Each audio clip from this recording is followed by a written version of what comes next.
Just more and more. They're going to give it all to us before the game even hits beta, and I'm loving it. I was in the middle of working on something else for New World, as it is a discussion that definitely needs to be had for it, just so that we can look at the game from a balanced perspective before we actually get into it. But today it looks like we finally got ourselves the news drop that I was personally waiting for. On the New World website, Papa Amazon saw fit to bestow upon us the details we needed for the corrupted breaches, and a sweet looking teaser to go along with it. For those of you who are not aware what these portals are, essentially they are one of the main dynamic events of New World, very similar to what is known as a dolmen for Elder Scrolls Online, or an open rift in Dragon Age Inquisition. These corrupted breaches come in different types, but the main goal of them seems to be to spawn corrupted mobs that block off resources from what the blog hints at, and ultimately fight back against us to wipe us off the face of Aeternum. This information we're getting today heavily ties into what I talked about with you a while ago during my Dark Side of Aeternum video. It starts off by describing Aeternum as a land of immense beauty and endless wonder that the corrupted seek to stain and dominate with their vile presence. And as we've seen during multiple diaries and showcases, there's no shortage of beautiful areas and points of interest on this island. And on the other side of that, the dark forces of this world seem to be constantly pushing to overpower all walks of life. They do this by ripping the ground open and flooding the area with both corrupted creatures and structures. And while we establish our safe havens and settlements or fortresses, these corrupted take notice. The first step they take in this regard is spawning corrupted breaches. And they say that not only will travel be impacted by these, but also resource gathering, depending on how long these events go unaddressed. This sounds like it confirms our suspicion about the corrupted breaches actually preventing us from gathering resources in specific areas. And that serves as good motivation as any to ensure people work together to push them out of the territories. And like it's mentioned later in this article, we will be able to zoom in on the map itself to see exactly where they are within the territories and exactly which territories are being affected by the corrupted.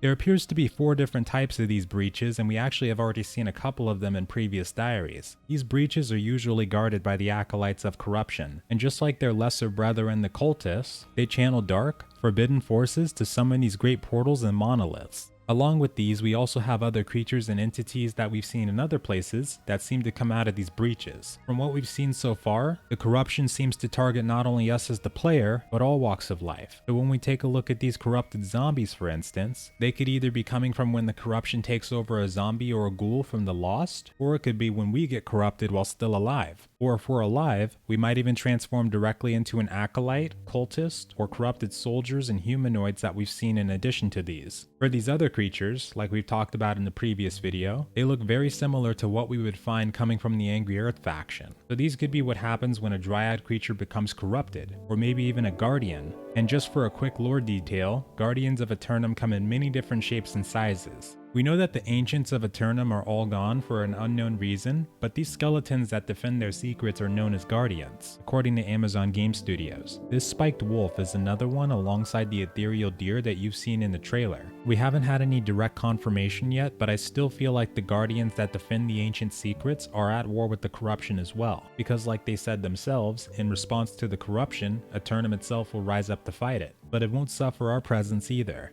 Now from what this blog says, we'll be coming across 4 different types of corrupted breaches in Aeternum. The first one is known as a corrupted monolith, which houses a group of zealots who attempt to empower it and spread corruption throughout the land. The second ones are the corrupted portals that have acolytes that are trying to open a gateway to bring their forces into our land. So basically they're going Megatron and Sentinel Prime on us and trying to spawn a bunch of Decepticons on our block. The third one is described as an infested grove, which is corrupted AZOTH that's being pulled under the earth, splitting the ground open and giving rise to a twisted monstrosity. This one also looks like it's a new one, as we haven't really seen it shown in the previous diaries before, but it sounds like it might be one of the easier ones to deal with, unless we've got some sort of corrupted demon hiding beneath that tendril. What a glorious and hilarious death that would be though. And for the last one, we have the Festering Hive, a towering alien versus predator-like hive mind that forms from corruption. This one has been fully grown to the point of empowering the beings of corrupted that reside within its walls. All of these sound like really cool open world events that we can take on, and I really hope they do expand on it quite a bit. It would be nice to see a chain of these being done that leads up to some sort of boss or big dynamic event that we have to take on as an entire territory. I would charge into something like that in a heartbeat. So the way we have to take on these breaches is either we band together to clear out the enemies protecting the heart, or we take them on solo. Doing this will get us the opportunity to get all sorts of unique rewards that are not found anywhere else, as the blog goes. The breaches come in all various shapes and sizes with varying degrees of difficulty and creature encounters, so we might not always need a full group to do them. Now once we clear them though, we'll have to take the next step, which is expelling them from the lands of Aeternum. To do this we need what's called an AZOTH imbued staff. It says that we can get these from crafting with the required materials, but we might just be able to get them in other ways as well. Be sure to keep an eye out for them. And one thing I couldn't help but fall in love with is the animation that they actually used to clear the breach. The Dragon Age Inquisition vibes that this game gives me are off the charts with that one. I love it. Speaking of loving things, look at this bad boy they've got front and center at the beginning of the article. Another beautiful weapon reveal, and this time, we've got ourselves a halberd. Now for the untold side of this. The second step that the Corrupted take to push back on us is what's known as the Corrupted Invasions. This is something that does not get talked about in detail in this blog or in the diaries, but luckily during the month of February, when the NDA was lifted on all media coverage that several websites had received, one of them was actually able to get some more information on this specific aspect. The French media website known as JEUXONLINE gave us an interview with multiple different AGS staff members, including David Verfaelli, the player experience lead, Michael Willett, a senior producer,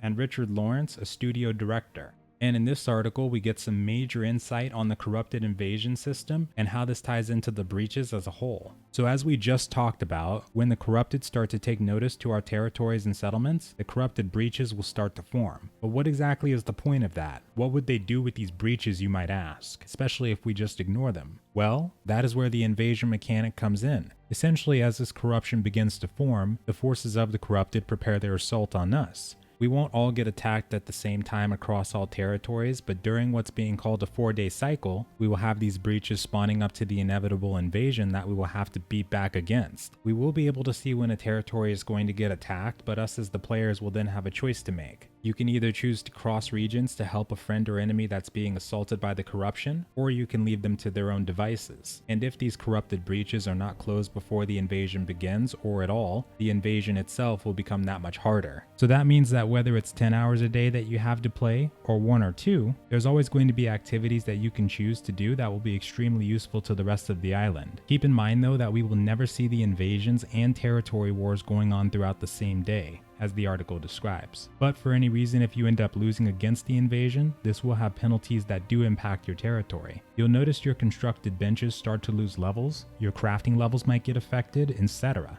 So it's going to be very important that you do show up for these when you can, even if you're planning on doing a lot of crafting just like me. As crafters, I'm sure we can agree, you can tax us, you can put up your buy orders for our equipment and sell us resources for low or high prices, but once you start messing with our crafting benches, that's when it means war. And since these corrupted breaches or invasions are said to be capable of outright blocking certain regions from exploration, this is something that will have a massive influence over the game world itself. But in conclusion, these two mechanics have grown to be my favorite in the game so far, and I cannot wait to stand with the rest of you in defense of the island. It's unsure if any of these mechanics for the invasion might change or if they will be available for the beta or launch phase, but I was really glad to see that we could get some early details on it to get a better grasp of how they would work. But be sure to stay tuned for their invasion blog that should be coming soon. And with that folks, let me know what you guys think about these two parts of Aeternum in the comments below. Do you think that these breaches might be something that interests you, or might even be a big part of your gameplay if it's a good way to farm player experience? And how about the invasions? Let us all know what you're thinking. And as always, thank you very much for taking the time to check out this video, and I hope you all have a wonderful night or day. Be sure to stay safe out there,